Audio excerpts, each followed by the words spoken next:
I'm life and business coach Samantha Sifring, and this is the Online Business Building Mamas podcast, where you learn how to build a wildly successful business from home while raising kids.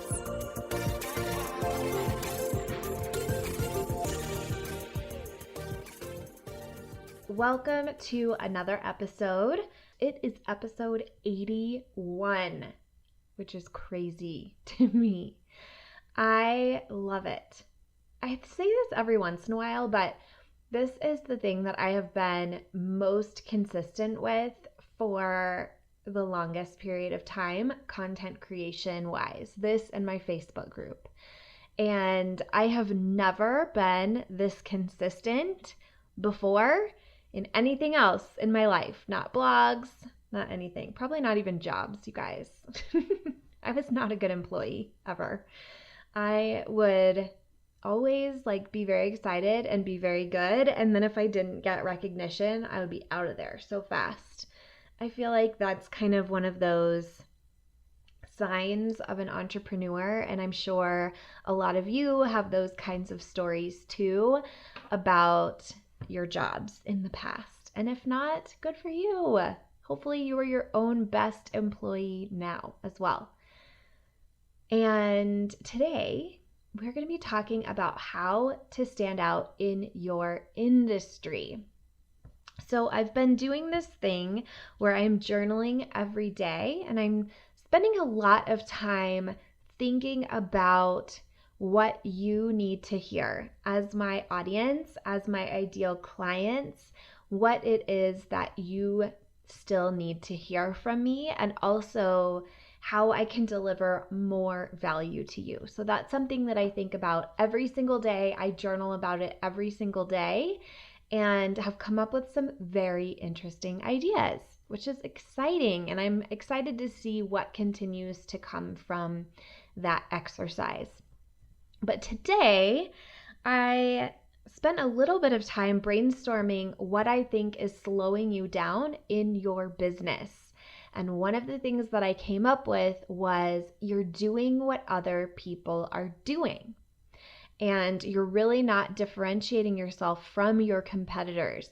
So what I wanted to do today was tell you how to do that, how to make your competition irrelevant to you, how to completely be out on your own, really standing out from those competitors, and why that's important. So why it's important, how it's holding you back right now, and how to do things differently. So that is what we are diving into today. So when I'm thinking about what is slowing you down in your business, what came to my mind is how you are looking at your competitors, how you are mimicking what they're doing, how you are in their groups, how you're downloading their freebies, you're going through their funnels, you're mimicking their marketing and their offers, and you're thinking what your competitors are doing must just be the way that things work. And if you have an idea that nobody else is doing, you think that there must be a reason that other people aren't doing it, and you set it aside. I've fallen into this trap as well. I had a really amazing idea last week and immediately was uncertain. Wait, there's got to be a reason nobody else is doing this. It's got to be a bad idea in some way. It's just this temptation that we have to not trust ourselves and to think other people must know better than we do. You guys, this is total bullshit. They do not know better than we do. They are just following the crowd too. They are just doing what they think might work the easiest based on what they've seen too. So this is how this could be showing up for you. You might be copying their business model and their offers. I've seen this a lot. I also see it with coaches. So not just with your competitors, people in your same industry. I also see that you just copy what your coach has done. And sometimes I notice this in my clients where they want to totally mimic exactly what I have done and follow my exact steps. And I am not that kind of coach. Like, I don't think what works for me works for everybody. I think there's themes, right? Like, I think there's overall philosophies that I for sure want my clients to adopt. But like the tangible how, I don't want them to just copy. Like, that's why you see like people do courses and it doesn't work for them, or people like work with a particular coach and it doesn't work for them. It's because they have like a mold that they're trying to just fit you in, or that you're trying to fit yourself in. And it just doesn't work that way. So copying other people's business models and offers, this does not work. So this could look like, you see other people doing group programs, so you just like start a group program. You see other people with a membership and you just like do a membership. You see other people doing courses and you're like, courses must be right. Ebooks must be right. Like all the different things that you see as far as offers, you think, oh, well, that seems like a good idea. I'm going to do that too. Instead of really investigating, is this right for me? And sometimes we don't even know how to investigate that. Another way this could show up is you copy the way that they market. So this is another thing that I see as really rampant, like Facebook groups, for instance. Facebook groups for me, so both finding clients in groups, but also starting my own group, these have been incredible ways for me personally to connect with my ideal client. These are not the ways that everybody should be connecting with their ideal client. I was talking to my dad about this weekend. He was here visiting and he was talking about how he is having a lot of success on LinkedIn. And he was talking about like the ROI that he's getting from LinkedIn, what he's doing over there. He's hired somebody to do it for him. And he was just talking about how great LinkedIn is. And LinkedIn for me is not great. Like moms who want to build businesses, some of them are over there. Most of them are not active over there. If they are over there, I'm not even active over there. I auto post my podcast episodes over there, and like maybe once a month go over and do something else on LinkedIn. It's just not my place, right? It's my dad's place 100%. Facebook is my place 100%. We all have different ways to market, and that has to be tailored to who you are and who your ideal clients are and where they are and how you really shine best and how you deliver your message best. So we should not be looking at other people to get some insight there. We've got to be looking inside ourselves. Another way that this could be showing up, you copy the topics that your competitors talk about and the way that they talk about them. This can also be, from who you're following, even if it's somebody a little bit further ahead than you, that you can kind of adopt their style or their way of delivering the message instead of really owning your own way. And same on the topics, right? Like you're like, oh, they're talking about Facebook group challenges. Maybe I should talk about that now, instead of really finding your thing. And it's kind of funny, like you can kind of notice the trends if you're in the online business space. You can see like suddenly everybody starts talking about one thing and then they're talking about the next thing. And it's just kind of funny, like it almost goes viral, this topic that people are talking about. So basically, you're just generally spending a lot of time thinking about other people's businesses instead of your own. And you're not thinking about your clients' businesses, you're thinking about your competitors' businesses instead of your own business and what's going on with your clients. This actually creates a situation where you aren't in integrity with your business and yourself. You find yourself thinking, this must be what works, instead of following what you actually want to be doing. Business decisions that are made from this place are never good ones. business decisions where you're following the crowd instead of really listening to your own intuition, they're just not great. Yes, sometimes you tweak what you want to do based on what the market wants, right? Like sometimes we have this idea of like, this is the thing I want to do. The market doesn't respond, so we tweak a little bit based on what they're asking for. But the way to find that out isn't by looking at your competitors. It's actually by introducing your message and what you have to the market, to your ideal clients, and seeing how they respond and talking to them, not your competitors. I want you to kind of imagine, like way back to the mid 2000s, what if Apple would have looked at all of their competitors when inventing the first iPhone?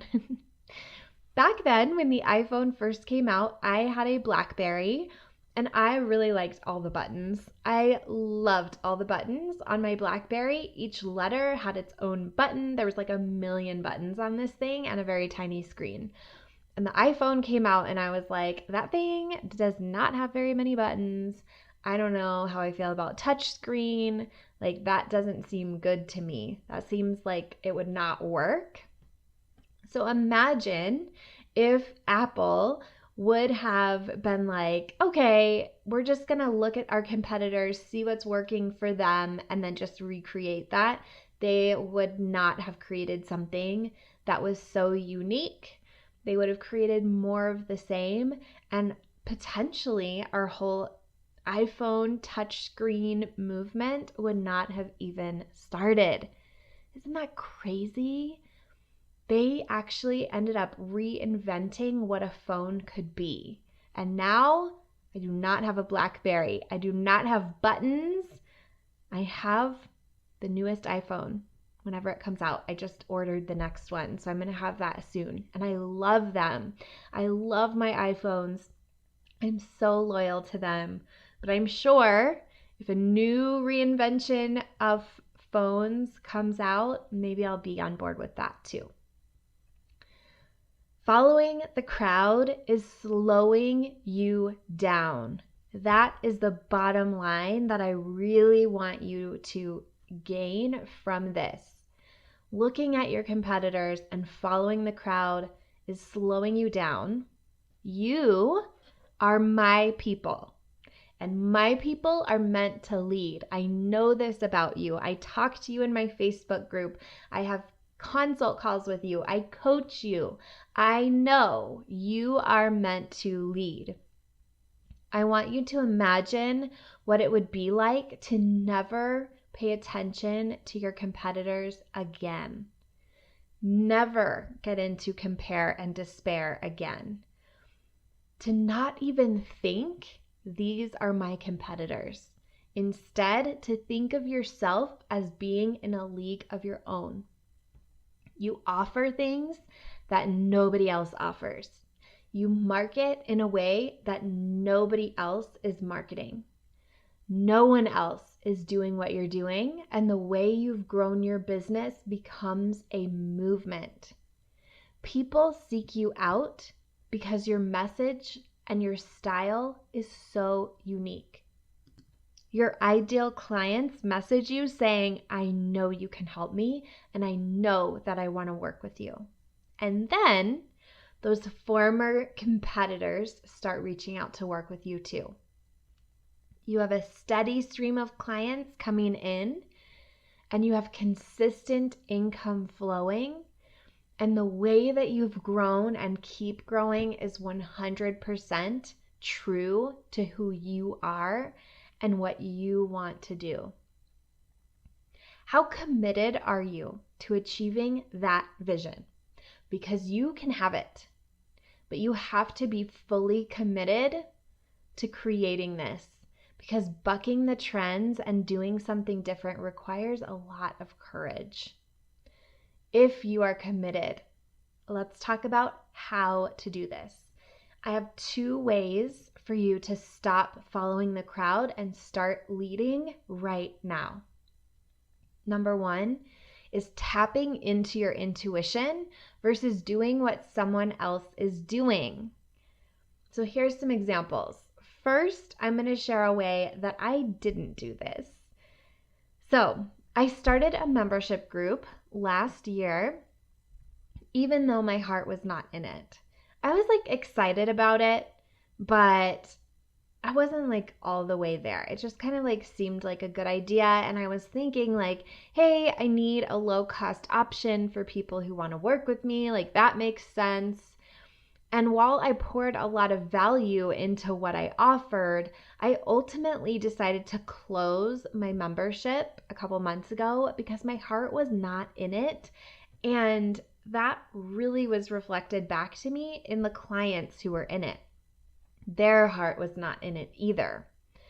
So once I closed it, immediately I signed several private coaching clients that way more than replaced that income and allowed me to really focus on how I currently love to deliver value to my clients and in the way that gets them the best results. So several people from that membership ended up signing with me one-on-one, and we are working on getting them big results. Not just making them feel good, not just entertaining them or giving them information, but actually walking them through the process that is going to get them results. Setting goals and achieving them in the time frame that they decided to hit their big business, income, and life goals. On the flip side, my client Ryan has a mind-blowingly valuable membership, and when she wanted to start it, I really challenged her on it to be sure that it was coming from her intuition and not the current trend of memberships. I did not want her to waste time and energy and resources doing what I did. I really wanted this to be something that she truly believed in if it was what she was going to be doing right now. Well, it's been amazing. What she's created is blowing up her income and her clients' results, and it is just the beginning. I cannot wait to watch this thing really take off for her because what she's doing in there is just so unique. You can tell that this is how she really wants to be delivering value and how she really wants to be serving, and she really is doing that at such a deep level. So, as we're talking about tapping into your intuition, I want to give you some tips on how to do this. So the first part is you actually have to create the space to listen to yourself, to listen to your intuition. You need to spend time each day writing and thinking deeply about your business and how you deliver value. So this is how I was talking about at the beginning. I've spent time writing about how to deliver value to you and what you still need to learn from me. You need to get into that habit too. Think about how you deliver value, how you can do something that hasn't been done, what your ideal clients need to hear from you.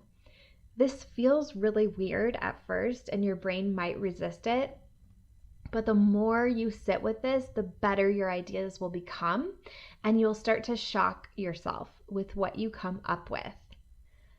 Speaking of that, the other way to stop following the crowd and start leading now is to do what other people aren't willing to do. Other people aren't willing to invest time to think in their business. They aren't willing to invest money in growing their business. They aren't willing to work to grow their business. They aren't willing to show up and give on a massive scale. Instead, they fixate on worst case scenarios and end up creating the actual worst case scenario, never having put it all out there and tried. Instead, they're left with fear and left with regret, wondering what would have happened, what could have happened. So here's an example of starting to lead now by doing what others aren't willing to do. Last week, I asked myself how I could make my free Facebook group more valuable than most people's courses. I opened up the vault of my former membership group to everybody in my free Facebook group. Initially, when I had this idea, I was like, wait, no one else is giving this much value. Is there something wrong with this? And before I totally freaked out, I checked myself with this reminder. I believe that doing what other people aren't willing to do and delivering massive value will always come back to me. I believe it's like investing. So I put that out there, and I have had tons of people join and be so grateful. And it feels good to me and it feels good to them. And I know that my ideal clients are going to see that and know that it's the right time to work together and that I'm the real deal. Okay, if you take away nothing else from this call, I want you to remember this. Focusing on your competition is slowing you down. You are my people, and my people are meant to lead. If you know you are meant to lead and you're ready to start leading from your unique place this week, let's schedule a call. We'll talk about your big vision. We'll develop it a little bit more if needed, and I will show you exactly what has been stopping you from getting there and how to remove all the obstacles from your way. It's time to stop playing small. You're meant for much bigger things, and you can start running toward that vision right now to create it. To schedule your call, go to bit.ly/callsamantha, bit.ly/callsamantha. You can also click the link that is in my Facebook group or on my Facebook business page, or the link that is in the show notes. If you like this podcast, I want to invite you to coach with me over in my program, Mama to CEO. There's you, and there's the consistent income you want to make in your business, and I help you remove everything standing in between. It's lifetime access for mastering your marketing, sales, time, and everything else you need to have the business and life you really want. Whether it's making your first 1,000 or 100,000, I can help you do it. To join, go to mamatoceo.com, mamatoceo.com.